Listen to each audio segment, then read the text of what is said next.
What's up, everybody? Welcome back to Brando's World of X Games. Thanks so much for tuning in and checking out all of our interviews. Our next guest, very hyped to have on, a true legend when you think about the X Games and freestyle motocross, owner of 16 X Games medals, 6 of them gold. The one and only Twitch, Jeremy Stenberg. What's good, man? Guys? What's going on? Dude, good to catch up with you, man. How's life, dude? The last couple of months I know has been kind of crazy for everybody in this world with kind of having to stay home and wondering what's going to happen next. But how have you been? It's been crazy. I've been busy. I'm like, honestly, for me, it was like a blessing in disguise. I get to stay home and hang out with my family more. I would have been out traveling a lot, doing demos like a NASCAR, Supercross, and all that. So it was actually nice to actually get a break, because the only breaks we usually ever take is when we get broke off and we're in a wheelchair or broken bones and need surgery. So sometimes you need that little break, and it was kind of mandatory. So we dealt with it, started my clothing brand back up. Everyone got their stimulus checks and bought some shirts. So I'm pumped. Yeah, speaking of that, Dirt Bike Kids. Now, this was a brand. I remember you pushing this brand, God, probably like 7 or 8 years ago. And then I didn't really see it. And then it just feels like in the last year, it's picking back up. What's the story, man? Because I'm seeing it everywhere. We started it in 2012, and it was something that's just like me and my wife were like, we need to do something. Like, we need our own thing. But at that same time, I was competing, so we didn't really have time for it. Like, we just had our first daughter together at the time. She was busy. So Famous licensed it for a couple of years. It started doing better than them, so they shelved it. And then after a while after that, I'm like, dude, I got a mortgage to pay. So I rode for a couple other sponsors. And then finally, I would say the last year and a half, I was like, you know what? I'm like, I've been in this industry for so long, and I've helped build so many different brands. And at the end of the day, what do you have? Like, you have to go look for another 3-year deal. So I was like, screw it. I'm going to do my own deal and see if it works. And it's been killing it. So I'm stoked. Oh, man, we're really excited to hear you say that. I think about motocross, especially, whether it's racing or, in your case, freestyle. Mm-hmm. There are so many sponsors, and there's so many pieces that make up a bike and make up your equipment and your kit, right? So I can see how, especially when the going's good, how you might, you look at that helmet and you might have 15 different people that are giving you some varying level of a check, right? You're like trying to show them love, but it must be liberating when you reach a point in your career where you don't have to get that. Not to say that you're turning it down intentionally, but maybe you don't need it because you can forge your own path. No, it's cool. It's been like it's a learning curve for sure. But I look at half of these brands out here, and I'm like, you see people that start brands that come from nothing, no one knows them, and I'm like, I have a pretty good following, and I've always felt like I've contributed back to my sport as much as I could. And I'm like, it's time for me to do something for myself and quit making all these other companies a bunch of money and just do my own thing and see if it works. You know what I mean? I've been getting mad love from all my fans, all my family, all my fans. So I can't complain, man. It's been good. You've been such a quintessential contest staple, really, over the last 20 years of your career. And I also have to think about, at a certain point, you were really, truly part of that group that pioneered freestyle motocross. And in the early to mid 2000s, you didn't have a choice. If you wanted to pursue that, you had to compete. And I like, sometimes I'm like, people are like, do you miss competing? And I'm like, no, because I remember how much hard work it took. Like, being out here in Temecula in the middle of the summer, getting ready for X Games, riding twice a day when it's 112, 115, and we can't not ride. We're getting ready, you know what I mean? And back then, like, having all my boys from the militia, it was like, I felt like for us, we just pushed each other so hard. It was like a contest in the backyard every single day. So we all just elevated each other and got way better. And that was like the main thing. Like, when me and Nate Adams started riding together a lot back in like 06, 07, when me and him started like winning everything, I went to him. I'm just like, dude, I'm like, you're pretty much the best dude right now. I'm like the next dude in line. I'm like, if we practice together every day, we're going to go there and be 1 and 2. At the end of the day, the best man's going to win. And honestly, that was like one of the best things we ever did, is just ride together every single day and push each other.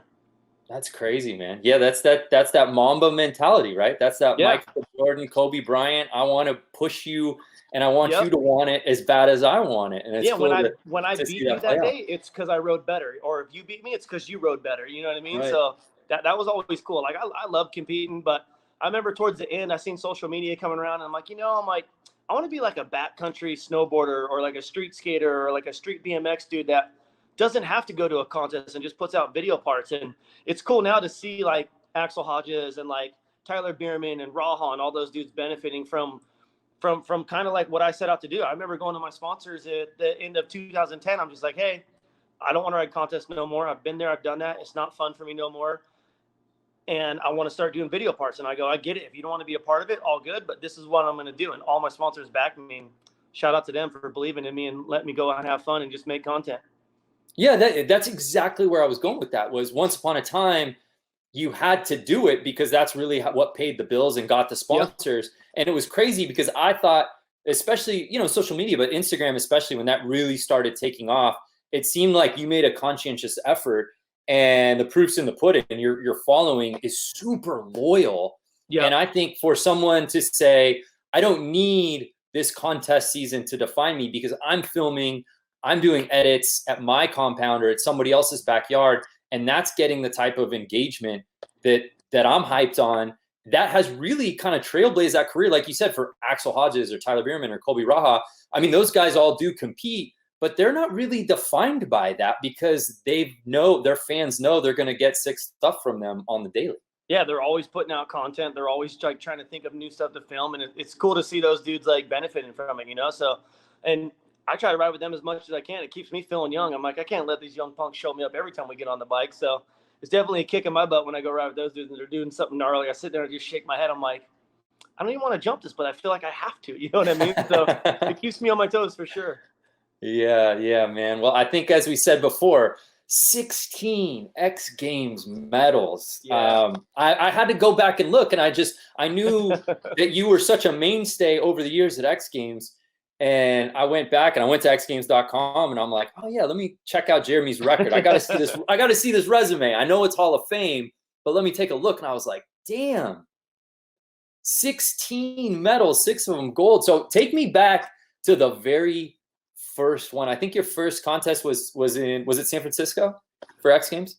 Yeah, my very first X Games was San Francisco, and I almost didn't go. Cameron still called my dad and he's like, hey, make your son get in the truck and drive up here. Like if someone gets hurt, he's the first or second alternate. If someone gets hurt, he's in the contest. So my dad's like, here's some gas money, get in the car with your buddies and go. You know what I mean? So I went up there and I remember watching Carey Hart crash and I'm like, man, that means I'm in the contest. I was like tripping. I'm like, oh wow, like here we go. You know what I mean? And that was my very first one. But I think my most memorable moment at X Games for sure is 05 when I got my first gold medal against Pastrana and Nate Adams, because at the time back then, those were the dudes. They were the best ones out there. And for me to go out there and beat them, like, I was like, okay, I do deserve to be up here now. So it was definitely an eye-opener for me and made me take it a lot more serious than just riding my bike to have fun. I was like, okay, there's a lot of money to be made here.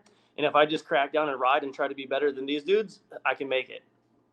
What was your thought, and were you pushing for it, or as far as the industry was going? Because obviously we had freestyle contests in the early days. And it took a few years to actually get best trick in at X Games. So what was your thought process when that got into the mix at X? I just thought it was cool because they gave all the riders another opportunity to go out there and get a medal. Because when you have just freestyle, there's 25 dudes, 30 dudes that deserve to be there, and only 3 of them are getting a medal. But maybe the dude that doesn't get a medal has a gnarly trick he can do, but it wasn't enough to win the freestyle contest. So when they brought in best trick, I was like, that's cool. It gives all of us another opportunity. And then same thing with like step up and then whip with bringing the fans in and the voting and stuff like that. It made it cooler for the fans and everyone that was there to like be a part of X Games. It brought them all together. Yeah, it's interesting you bring up whip, an event that you've won numerous times. And I always tell people, especially if you don't ride a bike or if you've never been to an X Games or seen that contest, it's hard sometimes to quantify how insane that contest is unless you're in the stadium or in the arena or at the course to really appreciate just how much you guys send it in that contest. It's crazy. There was definitely times where I don't think I should have won, but I did because I have a loyal fan base. You know what I mean? Like, but then there's sometimes where like you get second and you think you should have won. So sometimes it works for you and sometimes it doesn't. And for me, it was just a fun event because you're out there with all your buddies that you ride with anyways. And every time someone hits the ramp, you're like, dang, I got to do it bigger than them. I got to do it better than them. So it just kept you on your toes and pushed you hard. And it's like you said, if you ain't there, you don't know the feeling of the environment that's around you. It just makes you go for it. And I had heard, I don't know if you said this in an interview or you've talked about it before, but I had heard that growing up, you had dreamt of the dream was to race Supercross, right? Yeah. And I'm curious, at what point did you kind of like either veer from that or just say, I'm going freestyle 100 and there's no looking back? My whole thing was my dad, I grew up in a really crappy neighborhood down in San Diego. So my dad would take me riding every single day.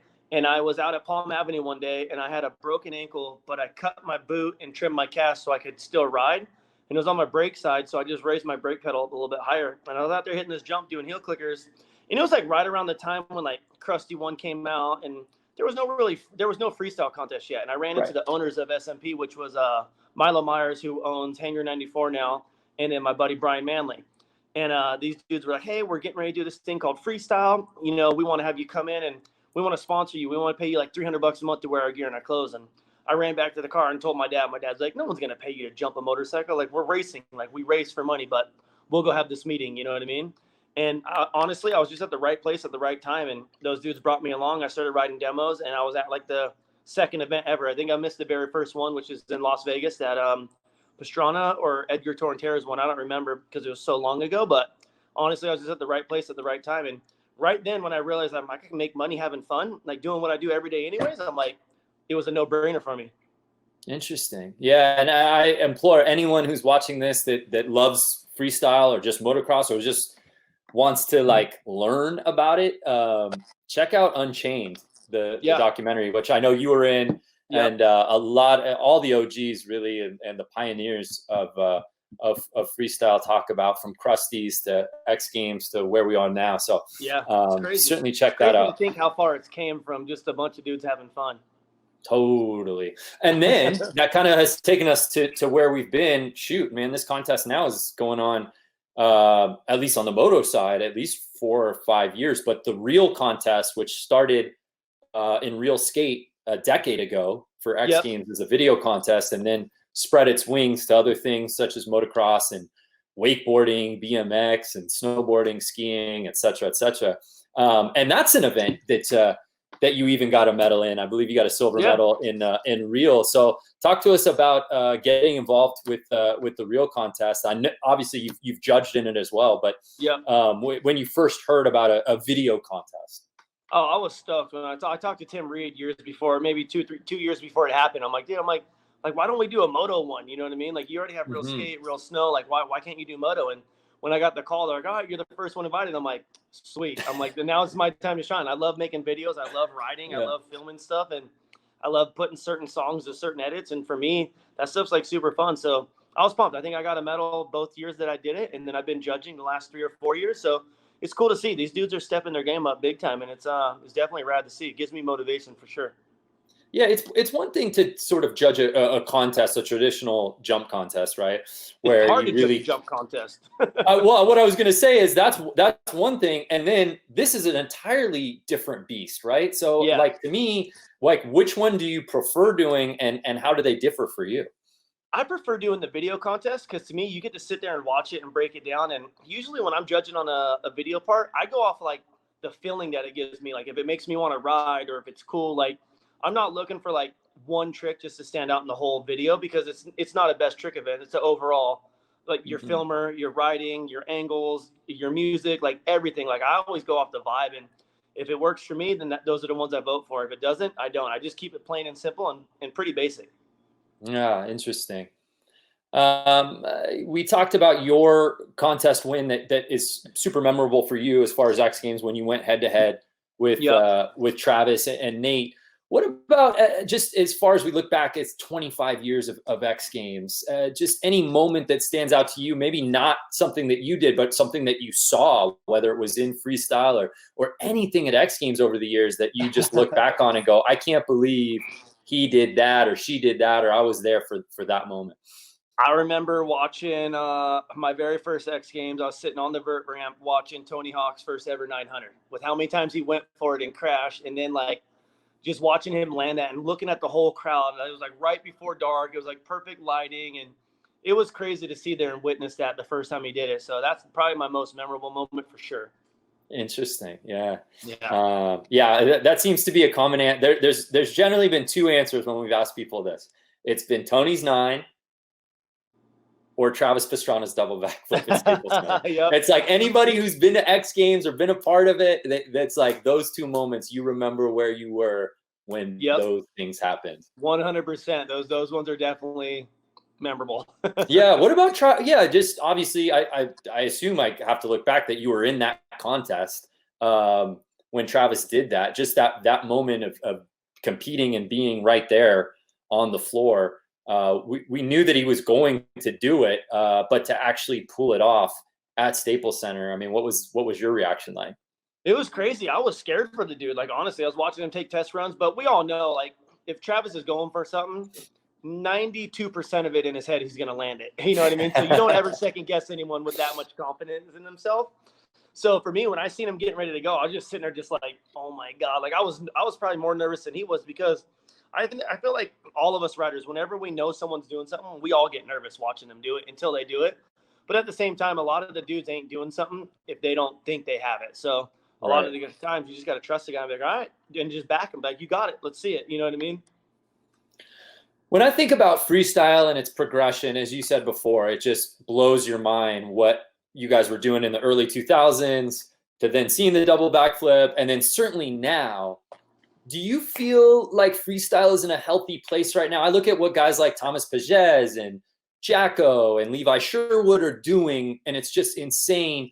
But do you feel like the best is yet to come? And is the disciplines, are they being organized the right way to kind of showcase what's next? To me, I feel like if you were to change up the course and not do the same thing that's been done every single year, like with best whip or step up or freestyle, like, I think it needs to change a little bit. Courses need to be more technical. Jumps need to be bigger. They need to be wider. They need more room. They need more dirt. And I think you would see way more than what you've seen. And it's definitely not at its peak.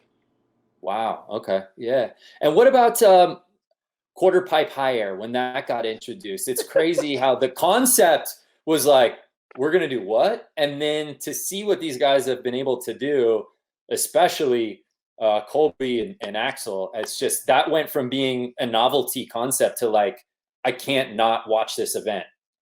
I'm so happy I don't have to do that anymore. You know what I mean? Like, when I sit there and watch them do it, I'm just like, oh my God, I'm like, you guys are gnarly, like straight up. Like, it's probably the craziest event to watch, and it's the funnest to watch, because those dudes are just sitting down there going, okay, you went that high, I'm going to go this high. You know what I mean? Like, it's almost like how we were with Best Whip, but you just have way gnarlier risk. Like, you're going so high. Like, it's insane. It's definitely like one of my favorite events to watch, but at the same time, it's probably one of the scariest events, because you go down on that, you're getting broke off pretty good.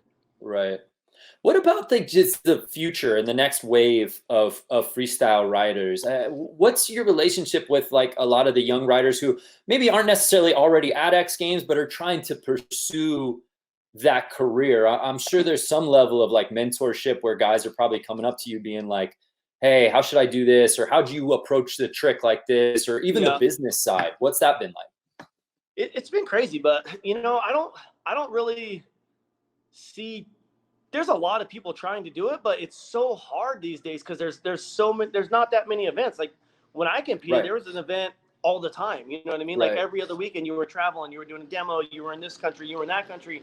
Now it's kind of like everyone waits around for that one event a year for X Games, or if they're doing Nitro Circus or something like that. So it's not that many events. So it's kind of hard to see people doing something that you haven't seen before, unless someone's like tagging you on Instagram or on YouTube, like, yo, check this out, you got to see this kid. And there's a couple of kids out there that are killing it, that definitely have a lot of potential, but it's just hard. I feel it's hard for them to break into the scene right now. And I remember the year that X Games let all the dudes in YouTube ride best trick, and the only two dudes that landed their trick were two dudes that were at X Games every year before that. So it's hard to like see what these kids can actually do under pressure or with the crowd, and when the dude's counting down like 5, 4, 3, 2, 1, go, you're like, a lot of them freeze. They don't know what to do. So it's hard to like imagine what's going to be done or how they can break into it easier, but we got to figure something out for them. You know what I mean?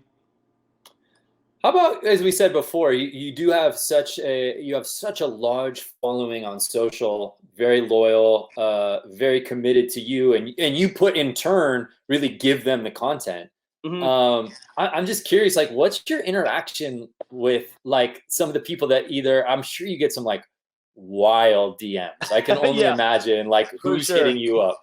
What's your interaction like with fans? I try to respond as much as I can, you know what I mean? Because I remember being that little kid looking up to people and like them turning me down, like, nope, can't give you an autograph, I'm eating. So like for me, I've always kept it real with all my fans. Like, this is who I am. You like it or you don't. You know what I mean? I don't put on an act. I don't act a way to make certain people like me. I'm like, this is who I am. And I've always just kept it real with my fans. And I try to respond to them as much as possible. You know what I mean? Like, but I have kids of my own, so I get busy with my family. I got to go to work every day. I'm just trying to ride every day.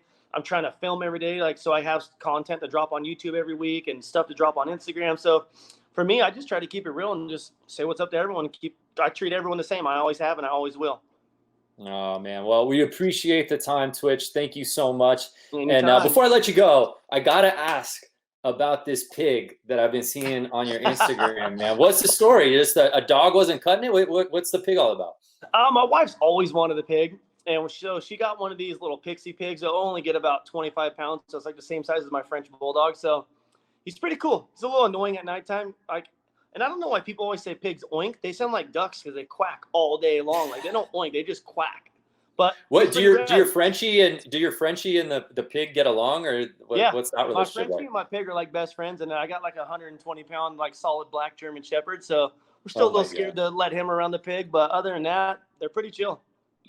That's hilarious, man. Well, thanks again, dude. Best of luck. I do hope that we get to see each other on the end of this, and we get events back, and for sure, and we get you riding again. But man, we really appreciate the time, and all the best with Dirt Bike Kids. Thank you. And thanks so much, Twitch. Appreciate the time. Appreciate it, boys.